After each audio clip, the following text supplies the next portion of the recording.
Welcome to Experiential Design Week. I'm Eric Duncan, Senior Experiential Designer at IA Interior Architects. Each year, IA hosts Experiential Design Week to celebrate the unique role of art and design within our larger architectural practice. This year, we'll be joined in conversation by a roster of creative luminaries from around the globe to discuss their creative processes, to consider the value of experience, and ostensibly to draw connections between their work and our own. For each conversation, I'll be joined by one of my colleagues at IA, each of whom bring their own unique perspective and will also ensure that I won't be the only voice you hear this week. Today, I'm fortunate to be joined by Mary Claire Garrity, Senior Strategist, and we're thrilled to chat with today's guest. I need to apologize in advance because I'm excitable on a normal day, but today's guest is about to make me scream for ice cream. I read somewhere that if her parents warned her not to play with her food, she's gotten the last laugh.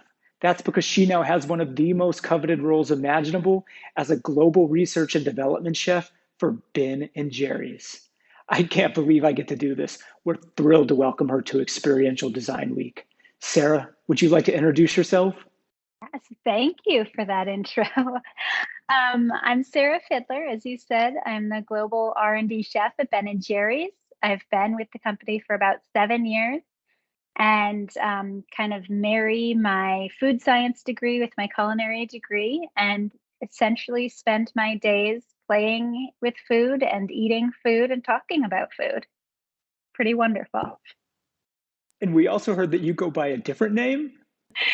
Yes, I am officially the queen of R&D euphoria. What a title. Is that on your business card? You know, if we still had business cards, yes, it would be on my business card. Before we begin, I just have to know what the freezer in your house looks like. If the zombie apocalypse hits, do I need to raid your freezer for a pint of Cherry Garcia? You know, I did actually look in my freezer this morning, and I think I have about 9 to 12 pints in my freezer, which is not good. I should pare down a little bit. But I definitely have a lot of ice cream and then a lot of berries. It is berry season in Vermont right now, and so I stock up. I pick all summer and freeze them. And yeah, so berries and ice cream. That's what I've got. I heard a conversation recently where someone said that no one really knows what anyone else's job is like. You know, you go to the mailbox and the mail is there, but you don't really know the steps it took to get there. I think we take for granted that there's going to be a fab new flavor of Ben& Jerry's in the freezer section, but I want to talk to you about how these come to life. Are you responding to a brief, or what is the genesis for a new ice cream flavor?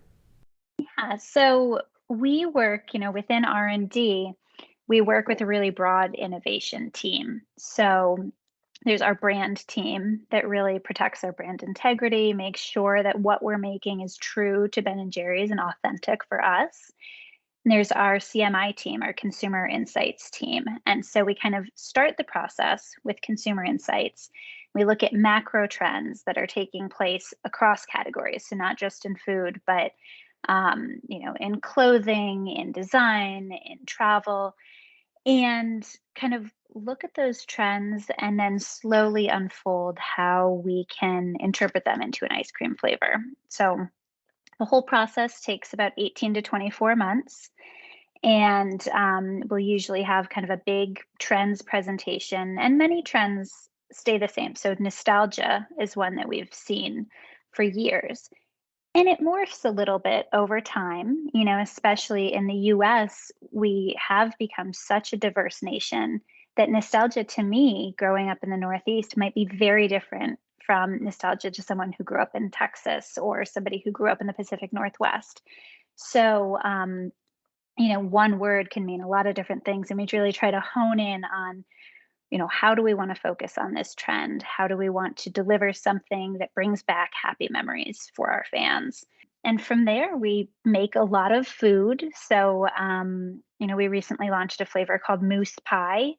And I literally made a lot of pies and brought them into the Wow. office, and we all tasted pies and talked about, what makes a mousse pie. It's, a difference in textures. You've got a lighter, fluffier texture, you've got a thicker, richer texture, you've got a crunchy crust. And how can we interpret that in ice cream so that when somebody digs into a pint of mousse pie, they're getting that same experience as they would from eating the actual pie. So we do a lot of that, and then get down to actually making ice cream samples and tasting with our brand team, tasting with people around the office too.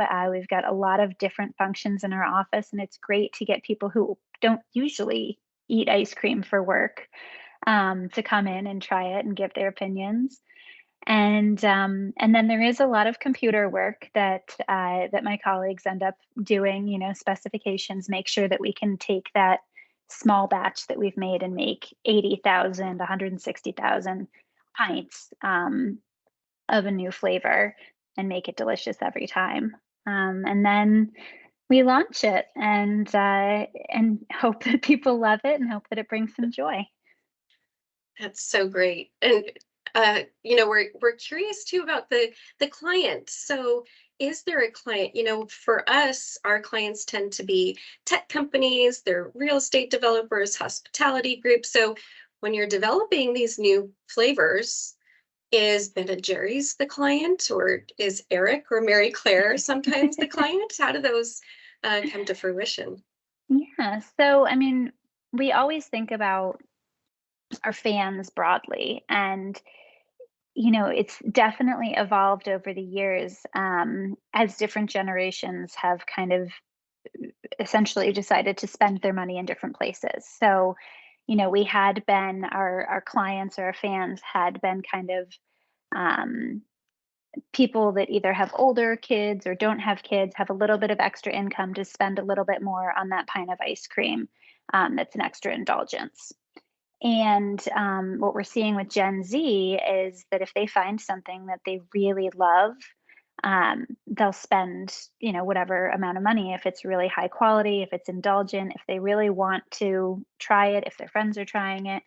And they're much more curious, culinary curious and culturally curious to try new things. And so we kind of have a few different groups of clients, so to speak, as the dynamics shift.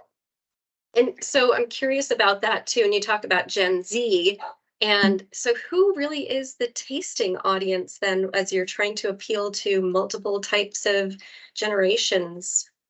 Well, that is where, getting people from around the office to come in is really helpful because within our innovation team, we are all so into food and we're always tasting new, it's not uncommon for one of us to go out and get an ube ice cream cone or, have a black sesame latte or something, that's what we do all the time.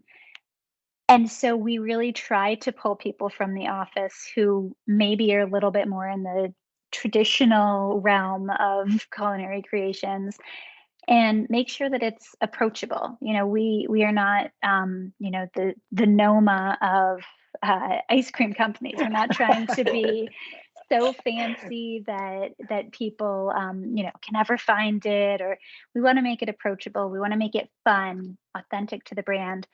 And so, we try to include as many different generations and functions and people as we can in the tasting process and get feedback because, it's all about getting those different perspectives and seeing what people really get joy out of.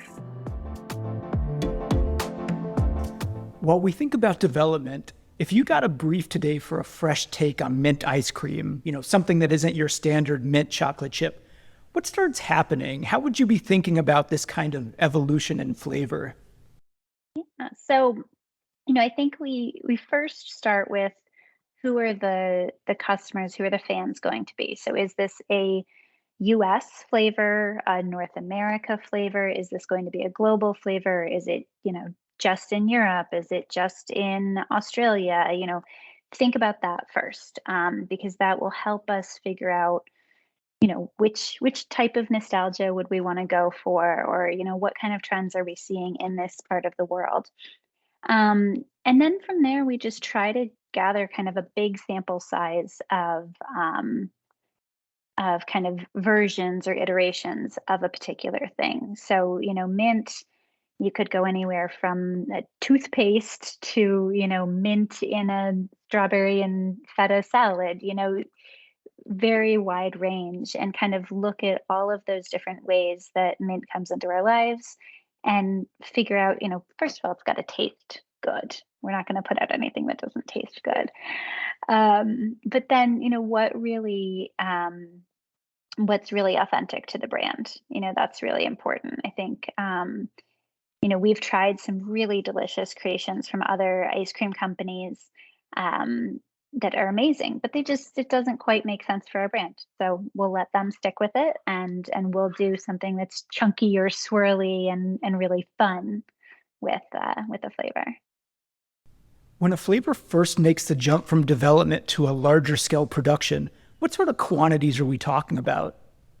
Yeah. So when we're working on ice cream samples in the office, we make 6 pints at a time. And the smallest run that we can do in our factory is 80,000 pints. So we generally go from 6 to 80,000. And, kind of between there, we really rely on some key people in our supply chain group, so that work at the factories, but also have a really good knowledge of how we work in R&D, and a desire to innovate, but a lot of practical knowledge about how the factory runs and how we could actually make a product run. And when you're doing that initial batch of 80,000, that's a mind-blowing number. Is there ever a time where you find the product isn't working for whatever reason and that sort of gets scrapped? So usually we come to that decision before we get to the 80,000. There have been times in the past where, especially with an extract, let's say, that in a small quantity might have a different flavor than in a larger quantity.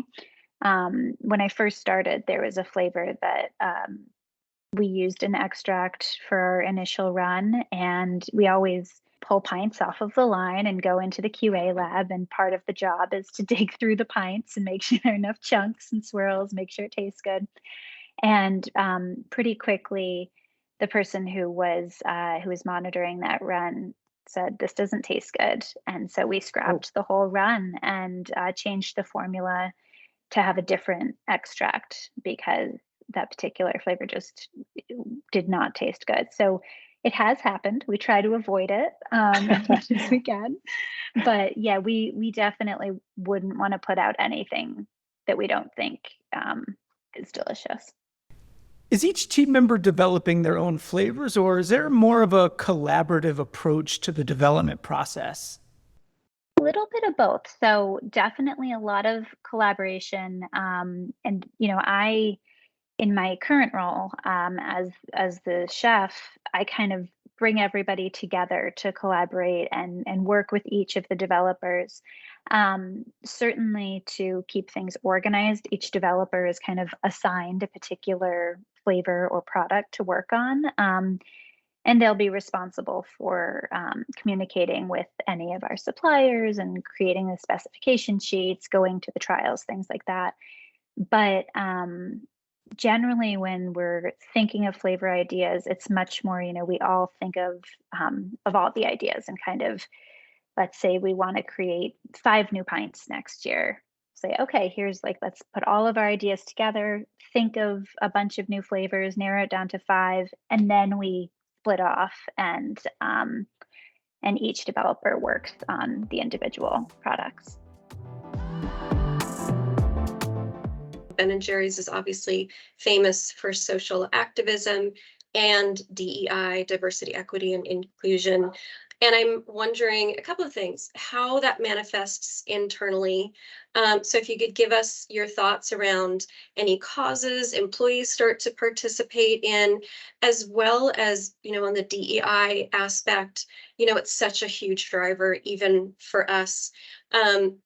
And I wonder how social and economic factors start to manifest in your work. Absolutely. So, as I talked about before, we kind of start the innovation process with our consumer insights team. And so, as we're developing a product, we want to make sure that we are being inclusive of everyone that might be a fan. So, like I said, with nostalgia, kind of shifting that understanding that nostalgia is, peanut butter and jelly and chocolate chip cookies, because for some people, they didn't grow up with peanut butter, or maybe they grew up with hazelnut instead of peanut butter, whatever it is. So really broadening our view to make sure that we're being inclusive of everybody's lived experiences. And then if we do try to create something that maybe is a little bit less traditionally American, let's say, really trying to make sure that we are being as authentic as we can with that. So we created a churros flavor this last year, and we had a lot of discussion in the office. Are churros supposed to be with a chocolate sauce or dulce de leche? And do they have this much cinnamon? Do they have that much cinnamon? And really trying to tap into our fans or anyone else who grew up eating churros and might have, an authentic experience with that. And then once we've landed on the flavor, we are really intentional with our sourcing. So we want to make sure that we find something that's made with really high quality ingredients and tastes delicious, as I've said. But then also try to bring in a diversity of suppliers. So smaller suppliers, different, businesses owned by all kinds of different people. This it helps us because we're able to offer a lot of different types of of products and different ice creams and have a more broadened view. But then also, hopefully helps the businesses grow, to reach their potential. So we worked with a company called Partake. They make cookies, and their cookies are free from top 9 allergens, and it's a Black owned company. And so, not only were we able to create a flavored oatmeal dream pie that is vegan and gluten free, but it also has a cookie in it, which is really special for somebody who has a gluten free diet. So we created a really delicious flavor, but then also we were able to help them continue to grow their company. And so really trying to find that link to prosperity is key to everything we do. It's so fascinating. And I have to say, as a workplace strategist trying to gain insight on the businesses that we're working with, one of the activities that we play is sort of that culture card activity, and giving them the opportunity to really identify for us who that they want to be in the future. And I have to say, inevitably, somebody picks the cookie card. So food is just, it's something that is so meaningful and so nostalgic for everybody that inevitably it gets pulled every time. In my next lifetime, I want to come back as you. You have most people's idea of a dream job, and I wonder if you can share your career path and how you ended up as a Ben & Jerry's flavor guru. Yeah, absolutely. So it actually started off, I thought that I wanted to be a doctor. I went to school at the University of Vermont, um, kind of with a pre-med focus. And I got through 2.5 years of biology, chemistry classes. And then I got to organic chemistry. And it was like my brain had hit a brick wall and I could not understand any of it. And so I shifted majors. I said, if I cannot understand this, medical school is going to be insurmountable. So I shifted to food science. And kind of during that shift, I had decided to spend a semester abroad in Paris. And because I was a science major, I couldn't really take any classes that counted toward my major while abroad. So I decided to study French language and pastries. because I love baking and why not? If I'm going to be there, why not enjoy the pastries? So I spent about 6 months there and ended up doing a dissertation on petit fours and the culture of desserts in France, and kind of it got back to UVM and realized that while I loved a lot of the things I was learning in food science, it was much more directed at kind of more scientific. It wasn't as creative as I wanted to be. It was a lot more, if somebody has a specific illness, these are the macronutrients that they need to survive, and this is how we keep them alive, essentially. And it just didn't really speak to me as much. So after graduation, I actually went to my cousin's graduation at the Culinary Institute of America, and their campus is beautiful, and all of the kitchens have windows. So as you're walking around the campus, you can look into the kitchen and watch the students creating. And I walked in, and there was a young woman making macaron. And I had been, since returning from Paris, I had been trying to make macaron and failing. And I was like, this person is probably 3-4 years younger than me. If she can do it, I should be able to do it. And so I made the decision that I wanted to go to culinary school. So I applied to CIA and enrolled there a few months later.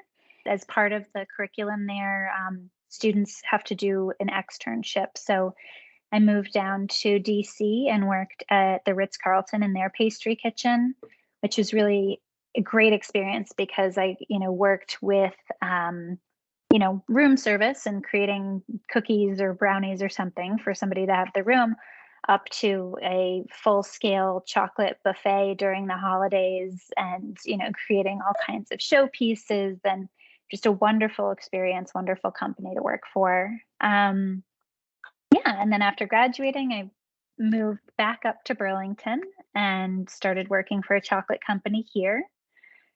And I realized after moving around so much that I really love Vermont. I'm not from here originally, but fell in love with it. My husband is from New Hampshire, which is right next door, and so realized that we wanted to stay living here. And I had thought that if I were to work for Ben and Jerry's, I would have to live in New Jersey, where Unilever offices are, and was delighted to find out that I could stay right in Burlington and work for Ben and Jerry's. So about 7.5 years ago, started working for Ben and Jerry's, and have been here ever since. And it is a dream job. Sarah, you touched upon this earlier when you were discussing flavors from around the world, England versus Australia versus America.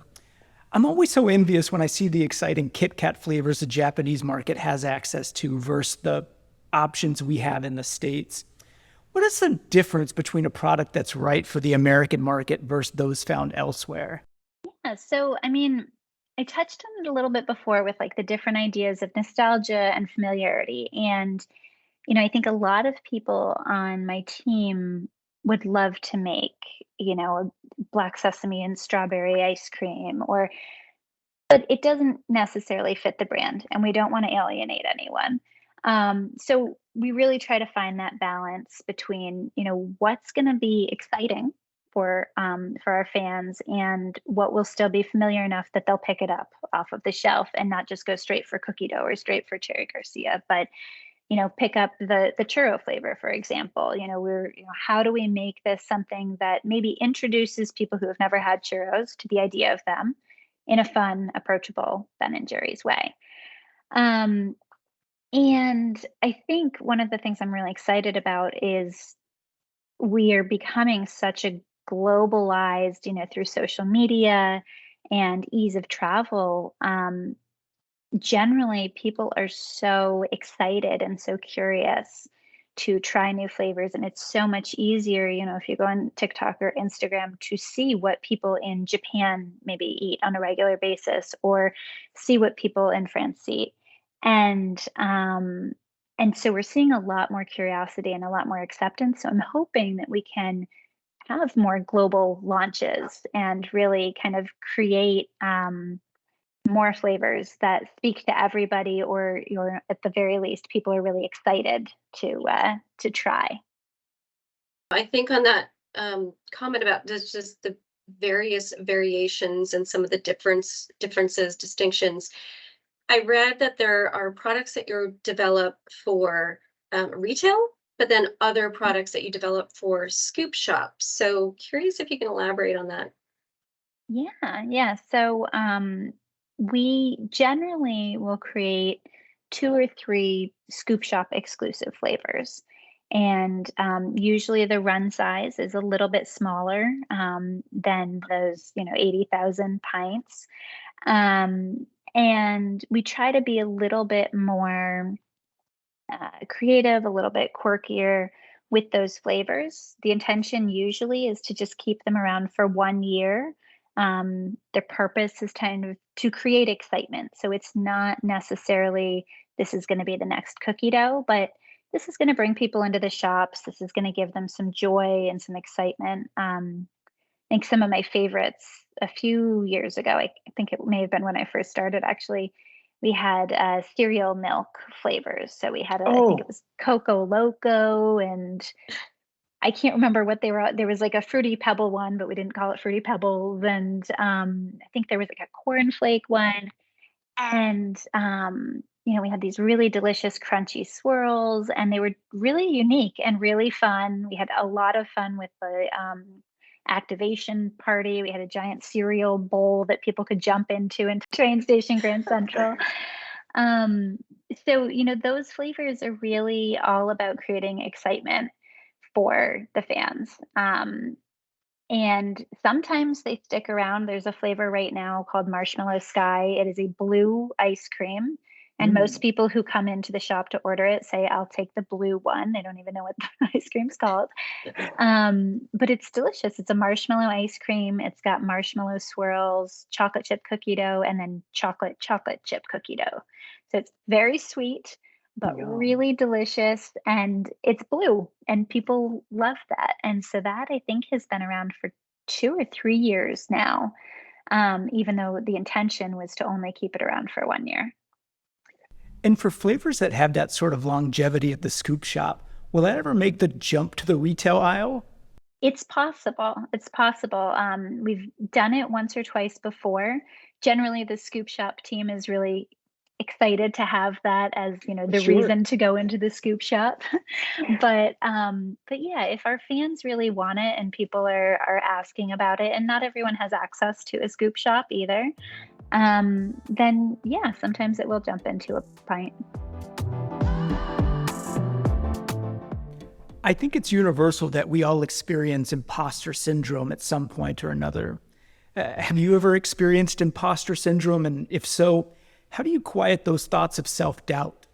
It's a really good question, and definitely something that I'm still practicing and kind of working on, because I was in a developer role for 6 years. So I was, developing new flavors and bringing them to market. And a lot of my deliverables were very tangible. I could check boxes every day and say, I've done this, I've done this, I've done this. Very regimented job. And now my job is much more creative and much more self directed.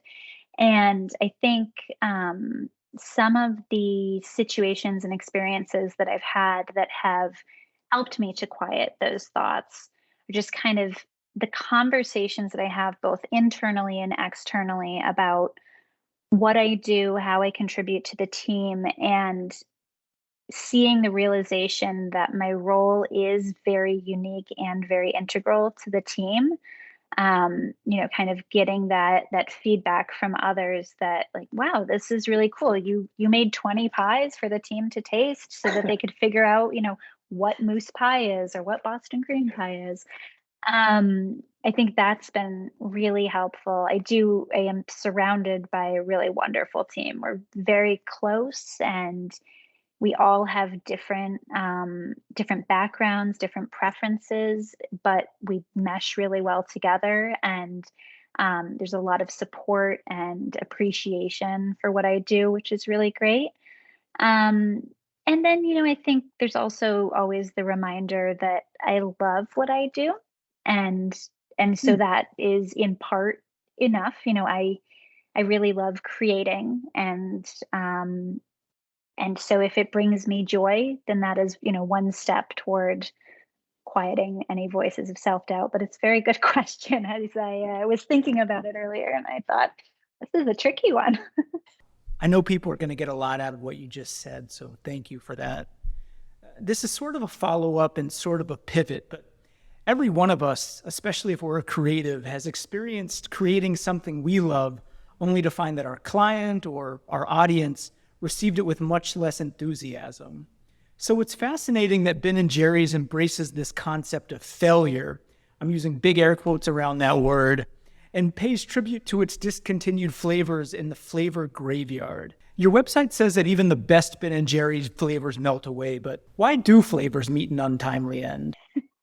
So there are a lot of reasons.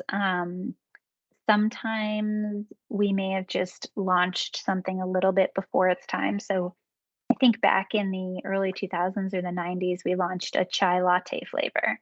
And at the time, nobody knew what chai was. And now it's, on every single cafe menu in America. There's sometimes where it's just not sustainable to make it. So we made a peach cobbler flavor in partnership with Willie Nelson, and we were getting the peaches shipped directly from Georgia. They were fresh peaches. When they arrived, everyone in the company had to drop what they were doing and process the peaches. And it's Wow. just not a sustainable way of making Vermont ice cream. And then there's some things that we kind of design with a short window in mind. So we made a Festivus flavor, back in the 90s. And we knew that that was not going to live forever, but it's just trying to, capitalize on a moment, make people laugh, and that's it. I think there are sometimes when one of our suppliers stops making a cookie, and so we can't make the flavor anymore. And then there certainly are times when our customers say, the freezer's full. If you want to bring in this new flavor, you've got to get rid of this old flavor to make space. The freezer's only so big. So, a lot of different reasons. But one thing that I do really appreciate at Ben and Jerry's that I have not seen everywhere I've worked is that the team really uses data and kind of takes personal preference, personal opinion out of it. So, you know, our um, our marketing team, there's a head member of our marketing team doesn't like coconut, but that doesn't mean we don't launch coconut flavors.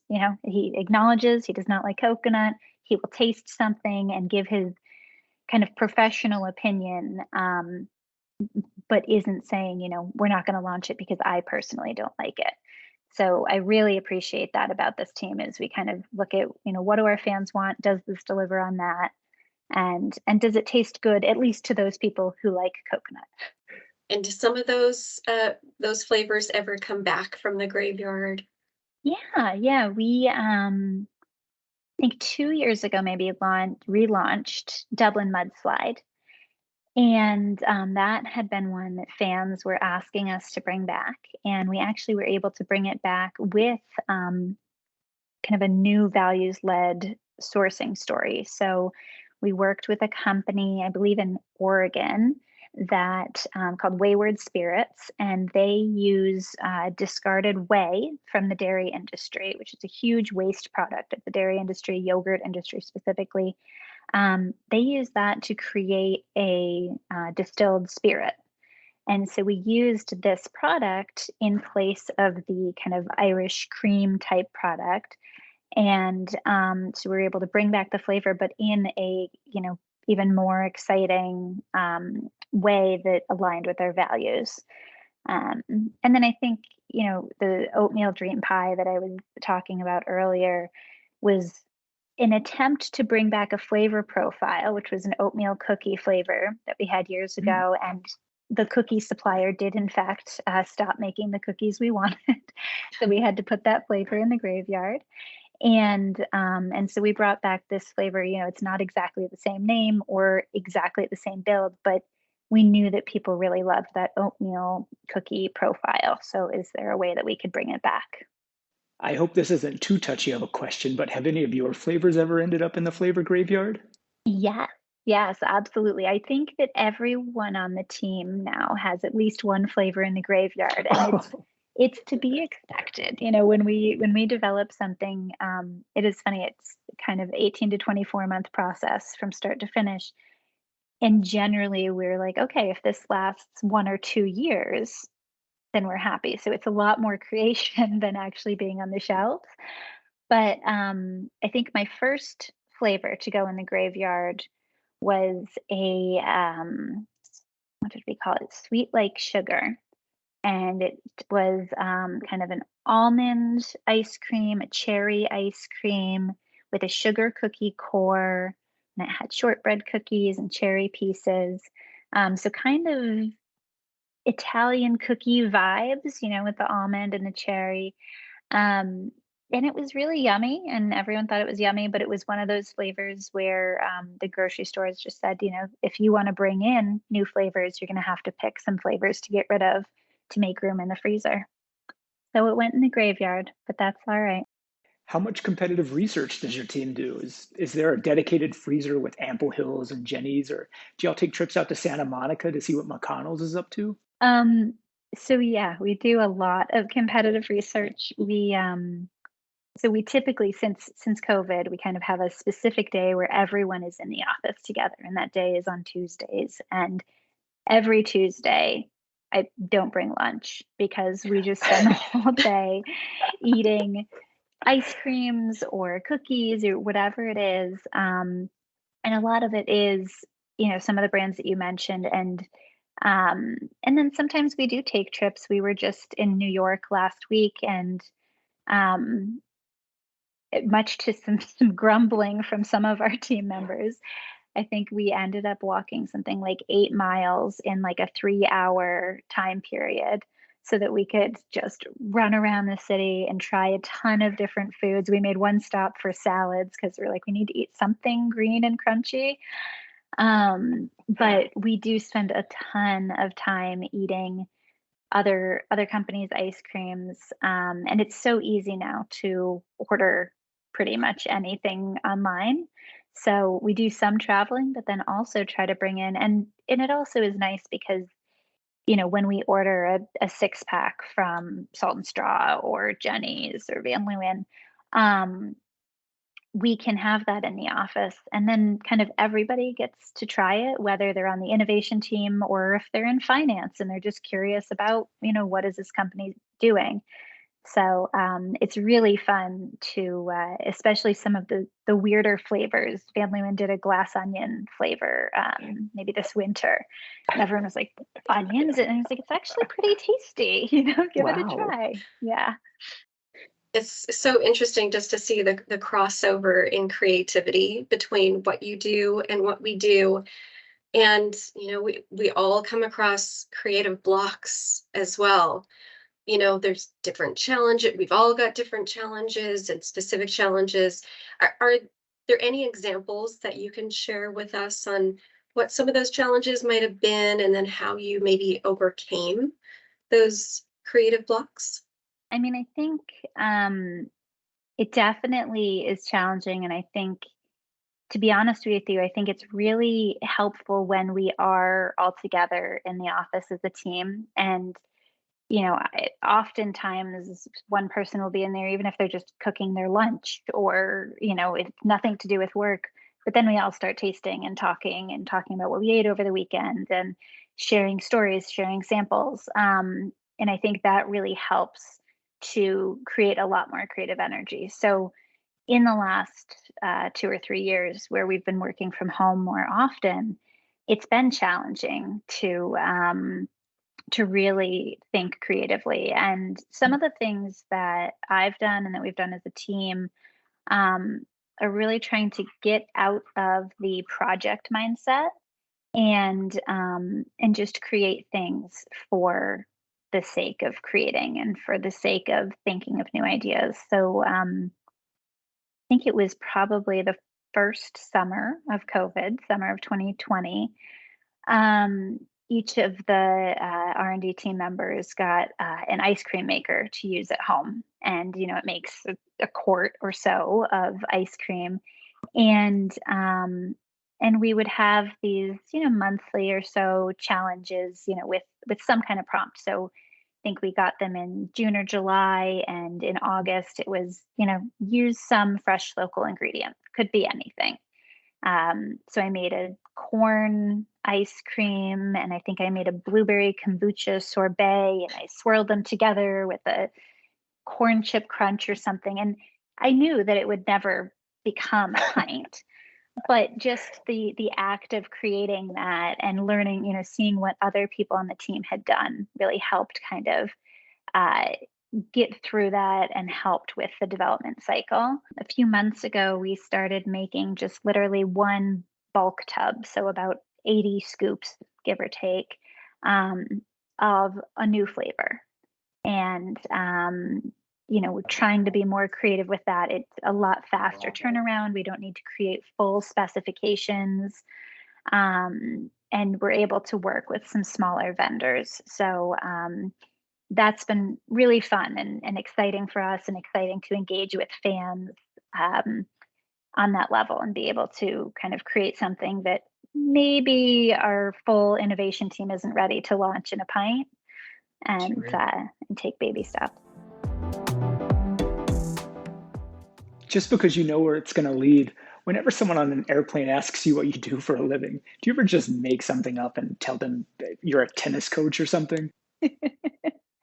It depends on what kind of a mood I am in and how long the flight is.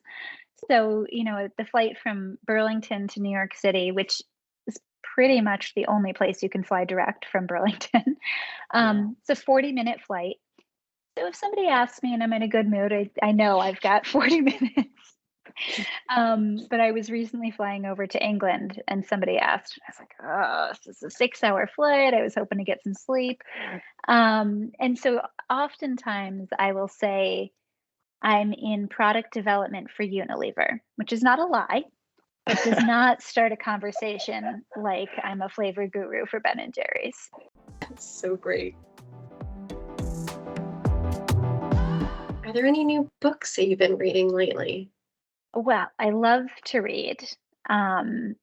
Generally, I'm happy to read anything. So I kind of split my time between like nonfiction, food related memoirs of some sort.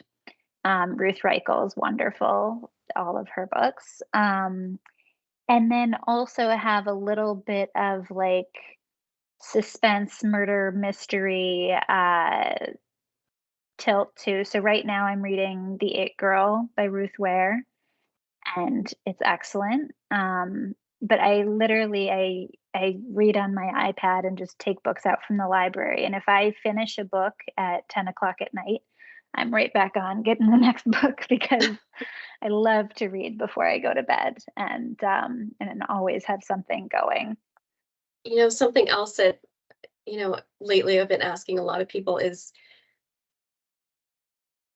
as you were coming into this career, was there a particular piece of advice, or is there a particular piece of advice that you would give your younger self coming into this career? What would that be? I would say it's a tough one. I think one thing, which is just generally good life advice, but also especially in a career, is to not take anything too seriously, and to be able to kind of find a silver lining, let things roll off your back. Do the job and do it as well as you can. But especially for my job, I regularly am saying to my teammates, this is just ice cream. This is not brain surgery. It's just ice cream. And if something doesn't go right, it's okay. Obviously we want everything to work. We don't want to have to, throw out a full run of something, but it is just ice cream. So kind of stepping back, gaining some perspective, and I've been really blessed to have a job that is easy to love and easy to have fun with. But I think even, seeing my parents, both of my parents had jobs that I couldn't wrap my head around what they did. They seemed incredibly boring to me, but they loved them. And so they, were really happy going to work, and they really enjoyed it. So finding something that really brings you joy, makes the next 40 years a lot easier if you're looking forward to going to work every day. Oh, that's such great advice. I get a lot of secondhand joy when others experience something fantastic. So I'm curious to know, when was the last time you were awed? I really love this question, and it kind of got me thinking about some of the experiences. So there are kind of a few things that came to mind. One is just anytime I fly over a new landscape. So, probably 9, 10 years ago now, my husband and I were going on our honeymoon to Costa Rica. And I remember flying over, and I was like, I've traveled a ton, but I've never flown over some place that looks like this. And then had a similar experience. We went to northern Norway a few years ago, and flying over the fjords, and just was like, wow, this is amazing. Such a different landscape than what I've seen before, and just absolutely beautiful.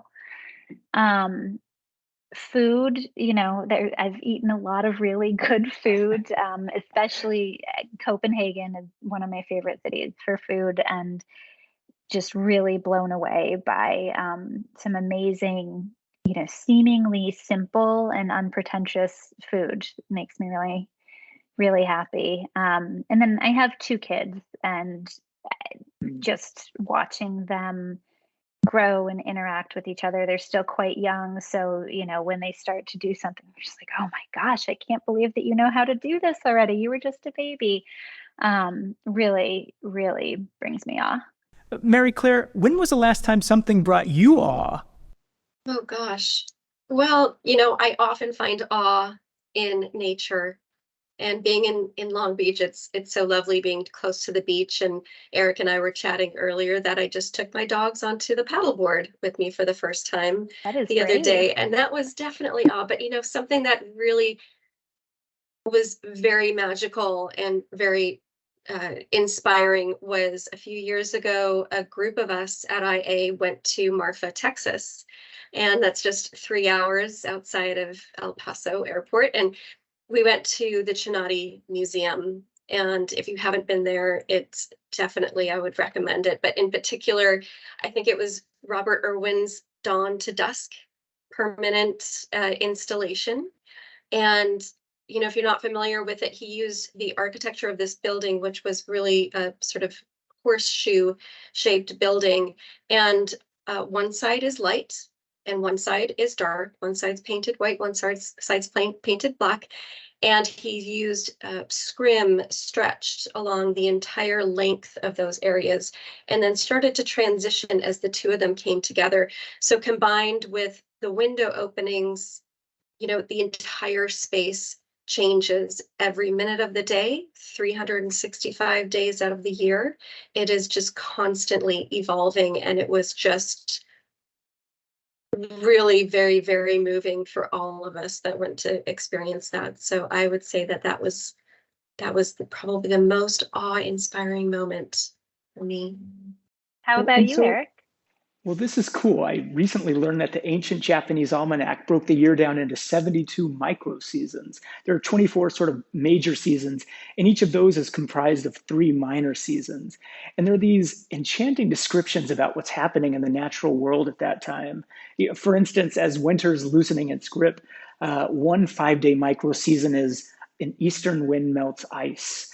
Later during the early summer months, another 5-day microseason is frogs start singing.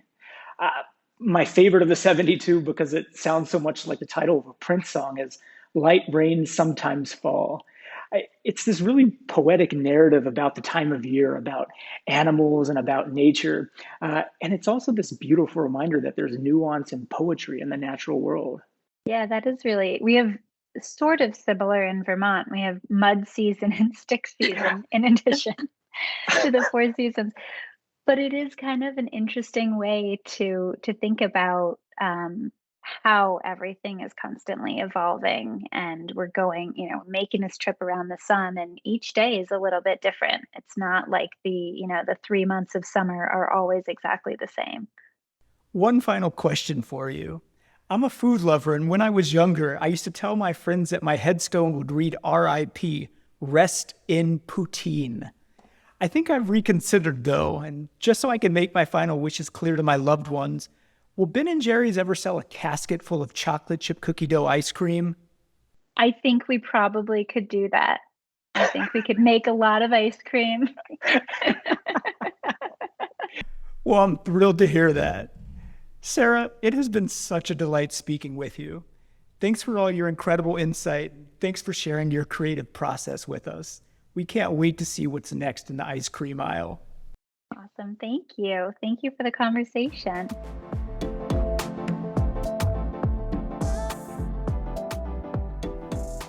Thanks for joining us for Experiential Design Week, an annual series by IA Interior Architects. If you enjoyed today's discussion, and if you appreciate great design, we invite you to visit interiorarchitects.com/EDW for more conversations with the incredible creatives we admire. While you're there, you can learn more about IA and discover the remarkable work our studios are producing around the globe.